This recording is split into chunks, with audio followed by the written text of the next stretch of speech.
नमस्ते बच्चों। हम डायरेक्ट इनडायरेक्ट कर रहे थे और डायरेक्ट इनडायरेक्ट में हमारी 2 क्लासेस हो चुकी थी। आज हम तीसरी क्लास कर रहे हैं। एक्चुअली हम लोगों ने टाइम चेंजेस उस वक्त नहीं देखे थे, प्रोनाउन चेंजेस देखे थे और टेंस चेंजेस देखे थे। आज हम टाइम चेंजेस देखते हैं और उसके बाद क्वेश्चन या इंटरोगेटिव सेंटेंसेस को डायरेक्ट से इनडायरेक्ट में बदलना सीखेंगे। तो पहले हम लोग टाइम चेंजेस देख लेते हैं। तो कुछ टाइम शोइंग वर्ड्स हैं जो कि ऐसे चेंज होंगे, जैसे अगो है तो वो बिफोर में चेंज हो जाएगा, कम गो में होगा, hence thence, hither thither, here there, just then, now then, this that these those, thus so, tonight that night, today that day. और अगर सेंटेंस में टुमारो आया है तो उसको जब कन्वर्ट करेंगे तो वो या तो द नेक्स्ट डे या द फॉलोइंग डे। टुमारो मतलब आने वाला कल, और येस्टरडे, येस्टरडे मतलब बीता हुआ कल, तो द प्रीवियस डे या द डे बिफोर।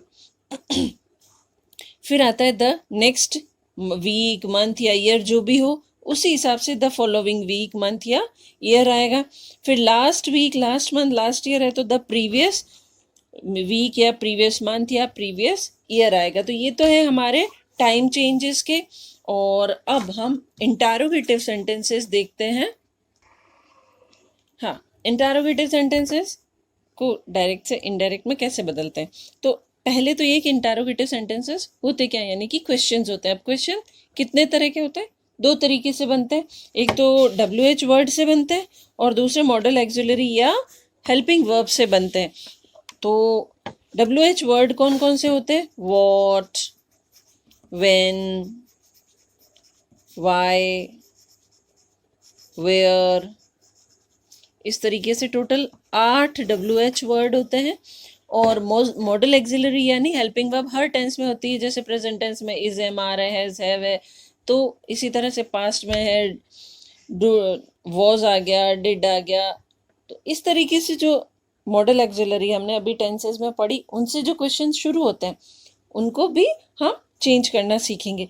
अब एक इम्पॉर्टेंट चीज़ देखिए, जब हम डायरेक्ट से इनडायरेक्ट सामान्य से सेंटेंसेस में बना रहे थे तो हम लोग क्या कर रहे थे? दैट का प्रयोग कर रहे थे, ठीक है। और एक आ रहा था हमारा टोल्ड या टेल, तो अब वो नहीं आएंगे। उसकी जगह क्या आएगा? आस्क्ड या इंक्वायर्ड, पूछा या जानकारी प्राप्त की। तो इस तरीके से ये अब इन शब्दों का प्रयोग होगा। टोल्ड या टेल नहीं आएगा, दैट भी नहीं आएगा, दैट की जगह कुछ और आएगा। तो क्या आएगा वो हम सेंटेंसेस देखते हैं। जैसे मैंने एक सेंटेंस लिया है, पहले मैं एक सेंटेंस कन्वर्ट करके फिर उसमें से रूल निकालूंगी। She said to me, where do you live? She said to me. तो इस सेंटेंस को हम कन्वर्ट करेंगे, तो मैं चेंज करके बताती हूँ। शी सेड टू का मैंने क्या कहा था, क्या आएगा? Asked me. अब ये हटेंगे, ये तो मैंने पहले भी बताया था, इसको हट के हम पहले क्या लगा रहे थे? दैट। लेकिन अब दैट नहीं लगेगा, ये क्या है? वेयर। तो वेयर खुद ही आ जाएगा। जहां WH वर्ड से वाक्य शुरू होता है या क्वेश्चन शुरू होता है, वो खुद WH वर्ड ही कनेक्टिंग वर्ड का काम करेगा। हमें दूसरा कनेक्टिंग वर्ड नहीं लगाना। अब हमारे पास ये सेंटेंस बच गया। तो अब हम इसको सामान्य वाक्य की तरह हम बदलेंगे। तो सामान्य वाक्य में क्या होता है? सब्जेक्ट पहले आता है। डू, यू है, यू किसके हिसाब से बदलेगा? इसके हिसाब से। अगर आई होता तो इसके हिसाब से बदलता, यू है तो इसके हिसाब से बदलेगा, यू की मी की हिसाब से आई। और डू कौन से वर्ड टेंस की है फॉर्म है? प्रेजेंट सिंपल की, ठीक है। तो प्रेजेंट सिंपल कन्वर्ट होके किस में बनेगा? पास्ट सिंपल में। और पास्ट सिंपल में क्या लगता है? V2। तो ये इसकी V2 लग जाएगी, लिव। यहाँ आ जाएगा लिव्ड, ठीक है। तो ये हमारा एक सेंटेंस कन्वर्ट हुआ। अब हम रूल्स देखेंगे। देखिए, ये रूल नंबर 1 है। सेड टू की जगह क्या आएगा? कन्वर्ट होके वो आस्क्ड या इसमें इंक्वायर्ड ऑफ में बदल जाएगा। फिर मैंने ये बताया था कि ये कॉमा हटाना है। कॉमा हटाकर कनेक्टिंग वर्ड के रूप में हमने क्या लगाया? वो खुद WH वर्ड वापस ही WH वर्ड का ही प्रयोग होगा। शेष वाक्य के परिवर्तन सामान्य वाक्यों की तरह होंगे जैसे हमने ये किया, और क्वेश्चन मार्क हटाकर फुल स्टॉप लगाया जाएगा। तो हमने क्वेश्चन मार्क हटा के ये फुल स्टॉप लगाया। एक और वाक्य देख लेते हैं। Ramesh asked me how। अब ये हटेगा, ठीक है, और हाउ वापस आ जाएगा। हाउ मच, ये भी एक WH वर्ड है। How much, how many.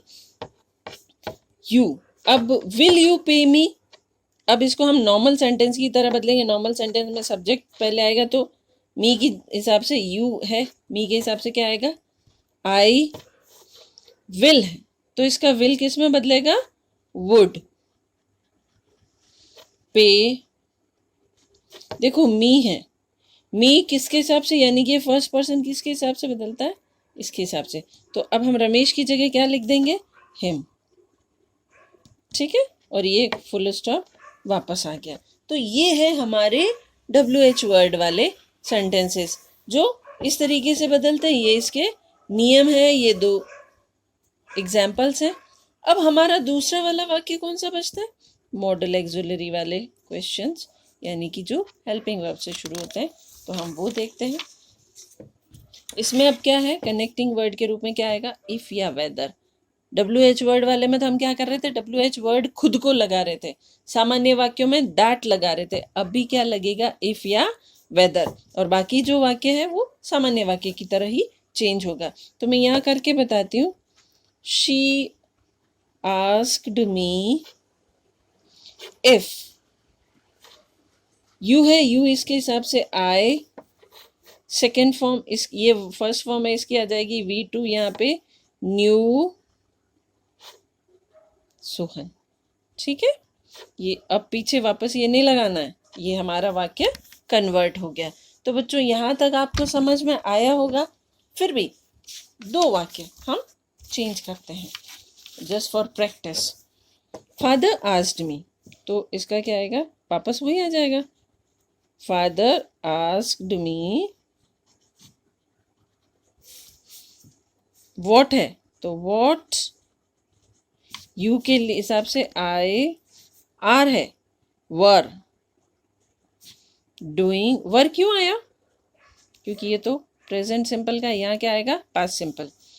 Were doing tomorrow, tomorrow यानी the next day, the next day, या आने वाले कल में मैं क्या कर रहा हूँ, क्या कर रहा, ठीक है। अब यहाँ हरी आस्क्ड मी, देखिए एक WH वर्ड वाला किया हमने। अब हम इफ, यू इसके हिसाब से आई, आर है, तो was, I were, excuse me, are है तो यहाँ वॉज आ जाएगा, ठीक है। I was doing the next day, I के हिसाब से वॉज लगता है, तो I was reading book, now किस में चेंज होगा, देन में, ठीक है। ये देखिए, ये हमारे, ये पहला सेंटेंस है। Father asked me what are you doing tomorrow, father asked me what I was doing the next day. Hari asked to me, Hari said to me are you reading a book now, Hari asked me if I was reading a book then. तो ये हमारे example के तौर पे हमने किए। तो यहाँ हमारा डायरेक्ट इनडायरेक्ट का इंटरोगेटिव सेंटेंस पूरा हुआ, और इससे आगे जो क्लास है वो हम नेक्स्ट क्लास में देखेंगे, इम्पेरेटिव सेंटेंसेस। ओके बच्चों, थैंक यू।